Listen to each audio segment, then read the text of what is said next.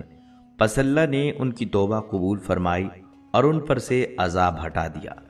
دوستو، نبی صلی اللہ علیہ وسلم نے کئی مواقع پر حضرت یونس علیہ السلام کے صبر کا ذکر فرمایا۔ ایک حدیث میں آیا ہے کہ جب نبی صلی اللہ علیہ وسلم طائف کے لوگوں کو اللہ کے دین کی دعوت دینے کے لیے تشریف لے گئے، آپ صلی اللہ علیہ وسلم نے اہل طائف کے سرداروں سے ملاقات کی اور انہیں اسلام کی طرف بلایا، لیکن انہوں نے نہ صرف آپ کی بات کو ٹھکرایا بلکہ طائف کے شریر لوگوں اور بچوں کو اکسایا کہ وہ آپ صلی اللہ علیہ وسلم پر پتھر برسائیں۔ نبی کریم صلی اللہ علیہ وسلم پر اتنے پتھر برسائے گئے کہ آپ صلی اللہ علیہ وسلم کے مبارک پاؤں زخمی ہو گئے اور خون بہنے لگا۔ آپ صلی اللہ علیہ وسلم انتہائی تکلیف میں تھے، یہاں تک کہ جب آپ ایک باغ میں پناہ لینے کے لیے پہنچے تو جسم لہو لہان ہو چکا تھا۔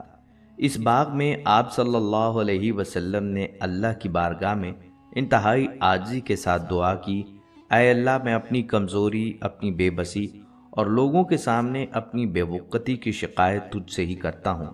اے سب سے زیادہ رحم کرنے والے، تو کمزوروں کا رب ہے، تو میرا بھی رب ہے، تو مجھے کن کے حوالے کر رہا ہے؟ کسی ایسے دور والے کے جو مجھ پر سختی کرے، یا کسی دشمن کے جسے تو نے میرے معاملے پر قابو دے دیا ہو؟ اگر تو مجھ سے ناراض نہیں ہے تو مجھے کسی بات کی پرواہ نہیں، لیکن تیری رحمت میرے لیے زیادہ وسیع ہے۔ یہ وہ لمحہ تھا جب اللہ تعالیٰ نے حضرت جبرائیل علیہ السلام کو بھیجا، جنہوں نے کہا اگر آپ صلی اللہ علیہ وسلم حکم دیں تو یہ پورا شہر پہاڑوں کے درمیان پیس دیا جائے، لیکن آپ صلی اللہ علیہ وسلم نے فرمایا نہیں، بلکہ میں امید رکھتا ہوں کہ اللہ ان کی نسلوں میں سے ایسے لوگ پیدا کرے گا جو صرف ایک اللہ کی عبادت کریں گے اور اس کے ساتھ کسی کو شریک نہیں کریں گے۔ اسی حالت میں نبی صلی اللہ علیہ وسلم درخت کے نیچے بیٹھ گئے۔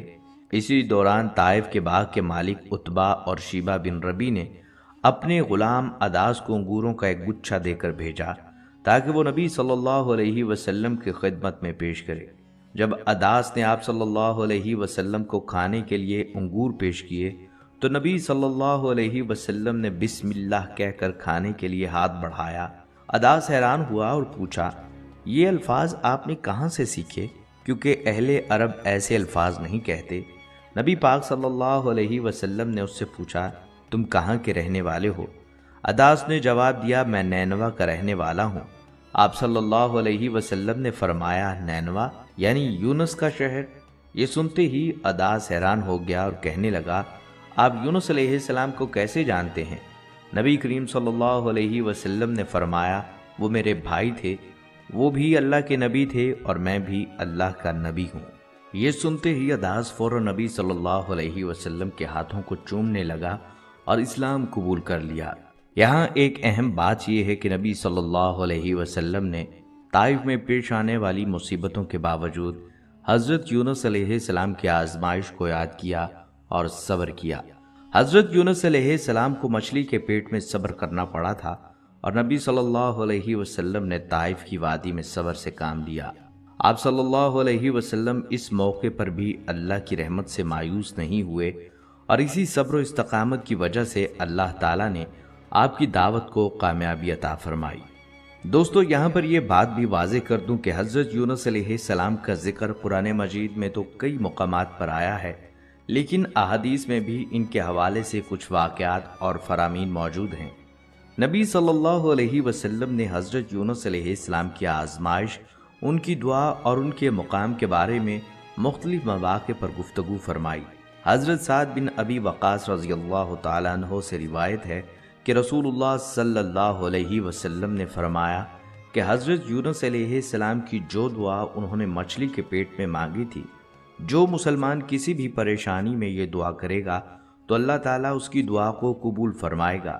یہ حدیث اس دعا کی فضیلت کو ظاہر کرتی ہے اور سکھاتی ہے کہ اگر کوئی مشکل میں ہو تو حضرت یونس علیہ السلام کی دعا کو اپنا ورد بنائے، کیونکہ یہ دعا قبولیت کے دروازے کھول دیتی ہے۔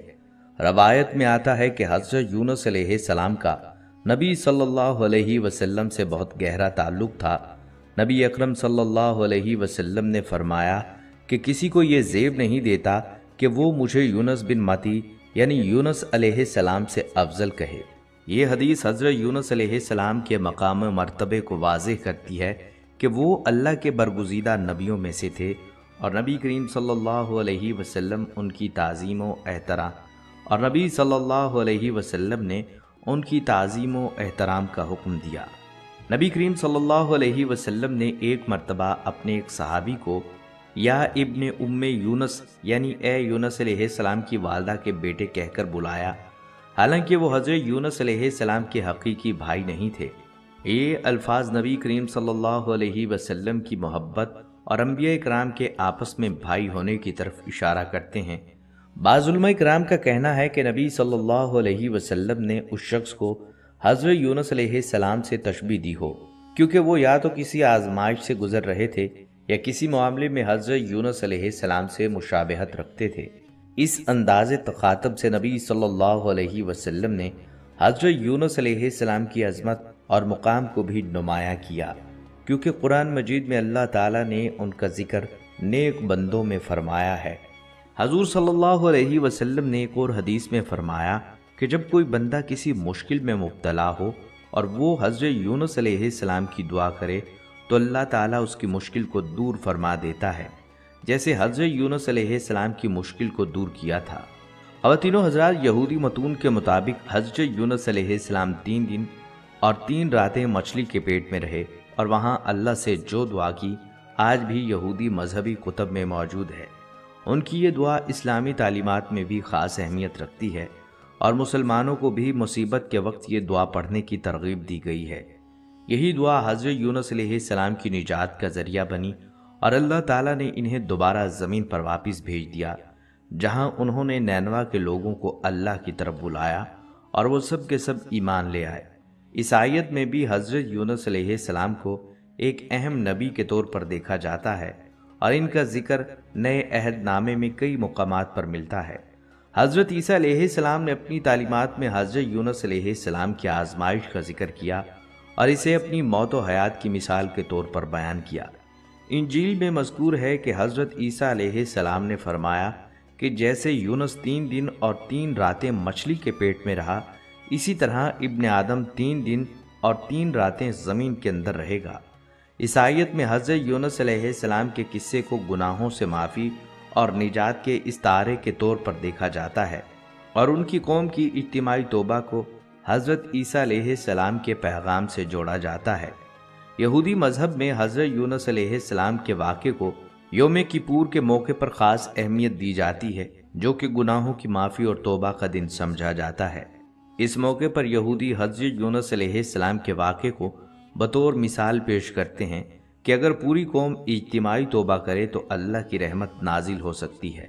اسی طرح اسلامی تعلیمات میں یہ تصور موجود ہے کہ جب انسان سچے دل سے اللہ کی طرف رجوع کرتا ہے تو وہ بخشش اور رحمت سے نوازا جاتا ہے، جیسا کہ نینوا کی قوم کے ساتھ ہوا۔ اگرچہ یہودیت اور عیسائیت میں حضرت یونس علیہ السلام کے قصے میں کچھ مختلف تشریحات پائی جاتی ہیں، لیکن ان کا بنیادی مقصد تینوں مذاہب میں یکساں ہے۔ اللہ کی رحمت بے پایہ ہے اور سچی توبہ ہر آزمائش سے نجات دلا سکتی ہے۔ مذہب اسلام میں حضرت یونس علیہ السلام کی کہانی کو صبر، دعا اور اللہ پر مکمل بھروسے کی علامت کے طور پر بیان کیا گیا ہے، اور ان کی دعا کو مصائب اور مشکلات سے نکلنے کا بہترین ذریعہ سمجھا جاتا ہے۔ پیارے دوستو، امید ہے کہ آج کی ویڈیو آپ کو پسند آئی ہوگی اور اس سے آپ کو مفید معلومات ملی ہوں گی۔ اگر یہ ویڈیو آپ کو پسند آئی ہے تو اسے لائک اور شیئر ضرور کیجیے گا تاکہ یہ علم دوسروں تک بھی پہنچ سکے اور کسی اور کے لیے فائدہ مند ثابت ہو۔ ساتھ ہی ہمارے چینل کو سبسکرائب کر لیجیے تاکہ آئندہ آنے والی مزید دلچسپ اور معلوماتی ویڈیوز بر وقت آپ تک پہنچ سکیں۔ دعا کیجیے اللہ تعالی ہم کو اپنا نیک اور برگزیدہ بندہ بنا لے اور نبی صلی اللہ علیہ وسلم کی سچی اتباع نصیب فرمائے۔ اجازت دیجیے اگلی ویڈیو تک، اللہ حافظ۔